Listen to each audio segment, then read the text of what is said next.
Shane Fairfield, the head coach of the Muskegon Big Reds, is now joining us. And coach, the Big Reds in 2012 had a great year. You were 8-1 in the season, then went through the playoffs, and then ran into a very close one against Birmingham Brother Rice. Just about there, but very, very close. A lot of people say it's a great season, but now things have to change. During the offseason, you turn things around. What things are being done to go back to Ford Field again? Well, it always starts with the weight room. It starts with being strong. It starts with being physical, and it starts with the fact of being injury preventative. You want to play 14 weeks, which is actually in all reality 16 weeks with 2 weeks of practice, and then you get into your 14 games. So it's just being able to keep your kids healthy and keep them strong, and then you want to be your strongest during the season. So implementing a workout program that the kids can do and stay healthy and strong throughout the season. So definitely we want to emphasize finishing. Last year we wanted to play 14 by any means. This year is to play and finish 14. So, just looking at the 2 games we lost, we happened to be championship games. We went through an 8-0 season, got to the championship game, and then we had a letdown there and lost that one. And then we went to the playoffs, just the first 1 to 5. We won the first 4, got to the 5th, won the championship game, and lost it. So as a coaching staff, we sit down and you reevaluate things that you have to do to get through to the kids and these young men to finish the big game. Mm-hmm. There's very, very strong expectations here at Muskegon. You've got a very strong, faithful following. You've got roads that are named after Oosterbaan and Morrill. You have the season ticket holders every year come in year in, year out. So there's big expectations on the Big Reds here, but they're always here to support you. Well, that's what's so great about tradition. Tradition here lives on, and we're in the oldest playing facility in the state of Michigan, the winningest program in the state of Michigan, and we continue to win year in and year out and make sure we stay that way.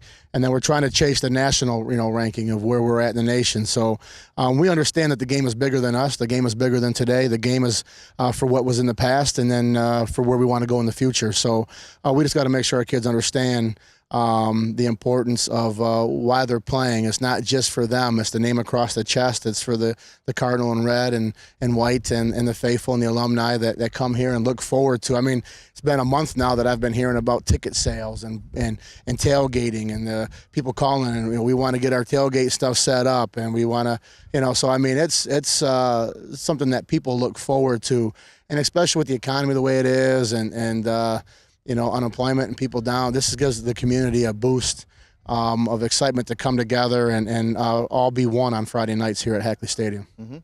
It's great to have seniors. They help you as far as leadership, but the truth of it is they leave every year. You have to reload. The Big Reds have to do that again this year.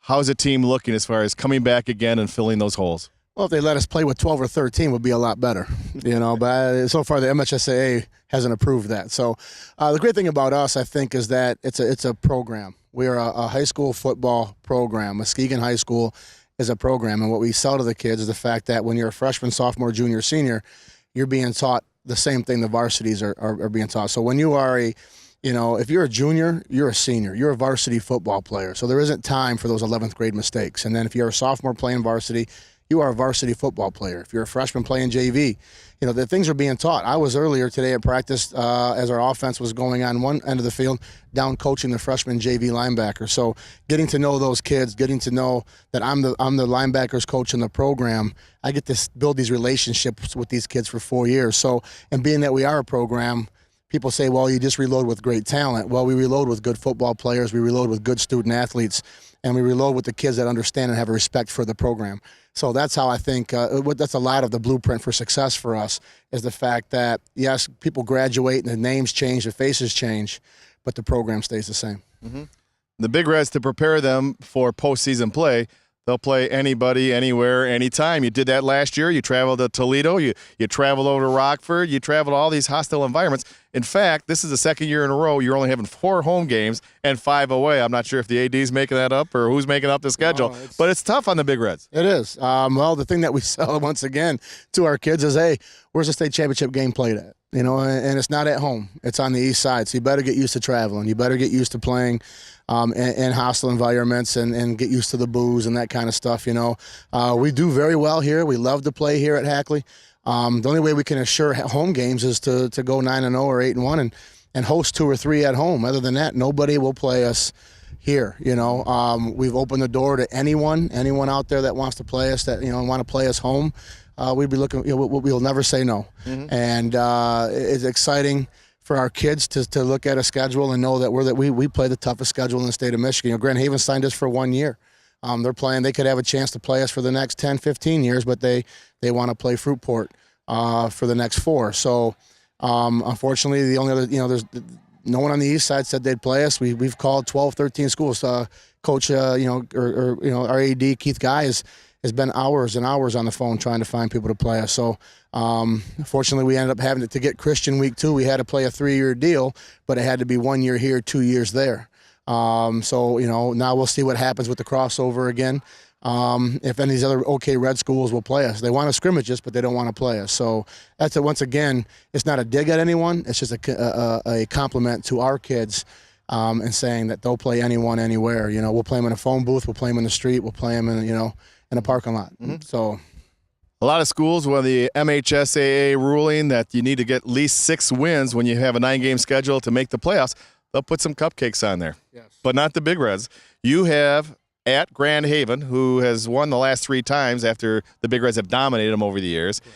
Then you have Grand Rapids Christian, who has Drake Harris, who has probably the #1 wide receiver in the nation. And then Rockford and Lowell, and you may play Lowell a second time in the playoffs. Correct. That's who we are. Our scrimmage is 3 playoff teams. We scrimmage Grand Rapids Northview, who lost to Lowell, who we beat in the district championship. We play Rockford, who went to the semifinals again, and then we play We scrimmage Ottawa Hills, who we scrimmage Ottawa Hills, who lost to Rockford. So there's 3 playoff teams. And then Caledonia beat Matawan, and Matawan we played in the playoffs, so we were scrimmaging them also. So even our scrimmages are challenging for our young men. So, but it's tough. Last year we played the defending 3 state champion. We played the Sylvania won a state championship a few years ago, and then we had to play Rockford, who went to the semis, and then we played Lowell, who went to the state finals.